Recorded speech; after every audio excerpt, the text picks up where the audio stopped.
Seydi Gassama doon wax par rapport aux activistes yi nga xam ne dañ leen bëgg a dépeindre comme ay samba boy, comme ay inconscient, comme ñu amul liggéey, comme ñu dul dara, et cetera. Parce que li ñu fi dajale def naa wax nañ ci dans le détail très amplement. Mais man damay rendre hommage à ces jeunes là de Nittu Dëgg Valeurs et à tous les jeunes que je qualifie de jeunesse consciente. Parce que vous faites qu'on ni ndaw yu mel ni la ñu amoon depuis 88. Parce que lan moo nekk à l'origine de leur arrestation puis de leur torture benn projet de loi boo yu opposition ñu bëri yëguñu ko décret de présentation bi président Macky Sall mu ngi ko bind le 15 juin ñu nëbb ko le mardi la jàll commission le jeudi ñun ñii lañ ko yëg le jeudi député yi def conférence le jeudi la loi devait être votée le lendemain 24 heures de temps. 4 heures, procédure d'urgence. Dès bi kenn mënu la wax avec précision les agrégés en droit, les grands cadres, ñu bëri ñu naan loi bi c'est quoi la quintessence xamuñu ko mais ndaw yi de teel nañu décrypter le danger teel nañu décrypter message bi ba jóg en bouclier parce qu'on s'est réunis parce qu'on n'avait pas de temps comme ñoom procédure d'urgence la ñu nekkoon ñun tamit ñu nekk mode procédure d'urgence parce qu'on a une seconde. La loi devait passer le lendemain. Ces jeunes conscients-là, alors que ñeneen ñi nga xam ne ñoo leen di jeter en pâture ñu ngi dans leur salon xam ñu luy riir ci n'est pas en phase avec cette loi. Kon ñii on leur doit respect. Activisme, c'est pas péjoratif, ça doit pas être péjoratif ici. C'est la pointe de lance de la jeunesse consciente. Parce que réactivité boobu. Nous avons homme politique une loi entre jeudi et vendredi nous avons toute disposition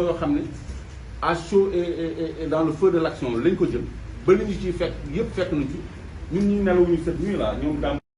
sora souviens toute la nuit on était sur la brèche parce que on a réagi en temps réel donc cette jeunesse là mérite tout notre respect en place léegi nag ci lan la ñu warut a dem mooy ci li xale yi wax nit def lu ni fang yoon def nee nañ bu yoon deful liggéeyam ñoom ñu jël seen responsabilité ki leen gaañ ñu jëflante ko moom parce que ñoom ak ñoom ñoo bokk dëkk donc loolu lu muy indi basculement ci violence parce que répression du intimider nit du intimider koo xam ni dafa am conviction da koy xabtal da koy xabtal voilà donc effet contraire bi lay jur te loolu c'est très très très lourd de danger rawatina nag ñu indi benn loi boo xam ne code pénal ak code de procédure pénale dañ ci légiférer ba pare coups et blessures volontaires toujours ñu àtte ci nit ñi ci terrorisme ci tribunaux yi pardon mënuñu ko assimiler à du terrorisme destruction de biens appartenant à l'État ou appartenant à autrui loolu mënuñu ko aligner ci terrorisme les délits liés aux nouvelles technologies de l'information maanaam nga ñu teg la ci daan loolu y a la loi sur la protection des données personnelles yooyu yëpp ñu ay dispositions yu existé ba pare la président Macky Sall di ko jël di ko soppi comme la loi 69-29 bi nga xam ne dafa prévoir état d'urgence ak état de régime téyel ko boppam pour téye armée ak police ak gendarmerie kon président boobu dafa bëgg dans le chaos léegi nag li ñu dul nangu mooy ñu ñuy menaces yi mu ngi commencé ci président ñuy kàcc nekk seen gannaaw ordinateur parce que y a cette loi qui criminalise les délits sur les réseaux sociaux c'est-à-dire le vendredi matin ci dugg ni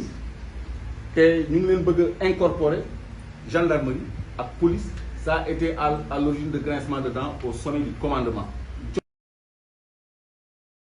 fi mu jëm ak ñun xeex la wax nañu ko clairement leer na nañ Mbaye Niang menacé nañu clairement. Ces nervis-là les populations vont riposter et le peuple sera protégé qu'on ne se méprenne pas sur nos propos le peuple de ces nervis te bu boobaa la riposte n'épargnera pas et commencera même par les commanditaires que sont Mame Mbaye Niang et Pape Gorgui Ndong parce que président Macky Sall daf ko cautionné sax moom ñu ko doon dàkkantele alerte protection et riposte naan APR comme leur parti kon moom il cautionne ça au point de vouloir les incorporer dans les forces de l'ordre. Imaginez leen Sénégal fan la jëm un pays démocratique ñun ñii lan lañ doon kaas loi bi ñu retiré ko parce que c'est liberticide daf ñuy atteindre suñu liberté rawatina bu fekk décider rek dans son intimité ñu appliqué ko 4 mois léegi dañuy jël say données personnelles utiliser ko contre yow ni la terroriste nga wala et cetera. Donc quintessence loi boobu le jeune yii ñuy jeté en pâture teel a comprendre ba mu jaral leen ñu taxaw di xeex ak Sénégal kon Sénégal daf leen ameel njukkal daf leen ameel reconnaissance kon nañ leen respecté loolu mooy li ma bëggoon wax très rapidement ci cas bi ñu indi fii Guy fàtte na ni bi ñu nekkee au commissariat Guy oui ki amoon loxo bi là qu'est-ce qu'il avait au bras dañ ko doon fëggal guddi gi ci dormé dafa am koo xam ne dañu damm loxo bi fii 4 heures du matin lañ ko doog a évacué hôpital xaw ma 5 heures du matin. Il restait 15 heures de temps. Oui, toute la journée mu ngi yooxu foofu te góor yàlla la mais douleur c'était intenable donc violence policière yooyu day am tout le temps parce que loolu moo ñu dajale analyser la dafay lourd de danger te man li may wax xam naa ko loi sur le terrorisme c'est déjà prévu yàgg na am na li ñuy bees ni yëpp lu am la woon ba pare bu fekkee ni dañu bëgg a lancer le message aux Sénégalais comme quoi yéen ñu ngi leen di tëkk ku manifester di nga xam ñu commencé indi violence policière ci kaw ay manifestants yoo xam ne dañ leen bi ko collègue am ñu protéger des coups parce que dafa feebar et puis mais Sénégal yëpp xam nañu Abdou Karim il a suivi plusieurs opérations il a été évacué en Allemagne loolu ça a fait on en a fait chou gras dans la presse ñëpp xam nañ ko donc police nga xam ne c'est le cœur du renseignement xam na ko naka nga mën a exercer violence ci kooku donc ñi ko doon protéger ba tëdd ci kawam ba ñoom seen supplice bi jeex bi ñu jógee ñu laaj ko turam ñu comprendre qu'il avait échappé à ses coups et blessures ces coups et blessures volontaires bi ñu xam ni léegi dañ ko assimilé ak terroriste kon ñan ñooy terroriste yi mooy ñi nga xam ne dañuy jël ay ndaw di leen wàccee ci kaw nit ñi ñuy dal seen kaw boo gisee ma jël sama responsabilité à l'endroit de Mame Mbaye Niang et de Pape Gorgui Ndong parce que procureur mu ngi gis ministre de la justice mu ngi gis gendarmerie police mu ngi gis tout le monde voit les nervis ils sont identifiés ñu ngi publier seen ay identité kon bu leen ci dara fekkul c'est à nous de nous organiser pour ne pas subir les préjudices de cet ordre de malfaiteurs yi nga xam ne dañu am la caution de l'État ñu tenir gendarmerie ak police en respect ba mënuñu mais on a vu même ci couvre-feu yi ñuy def ay checkpoint di vérifier ñooñu boo leen solalee tenue jox leen ay véhicules blindés jox leen arme mais on est fini donc président Macky Sall il cherche à semer le chaos dans ce pays parce que il veut se maintenir illégalement au pouvoir et il ne peut le faire autrement que par la force et par la violence kon Sénégalaises et Sénégalais tenons-nous prêts à la résistance parce que suñu kaw la ñu jëm. Nous a menacé, le président nous a menacé et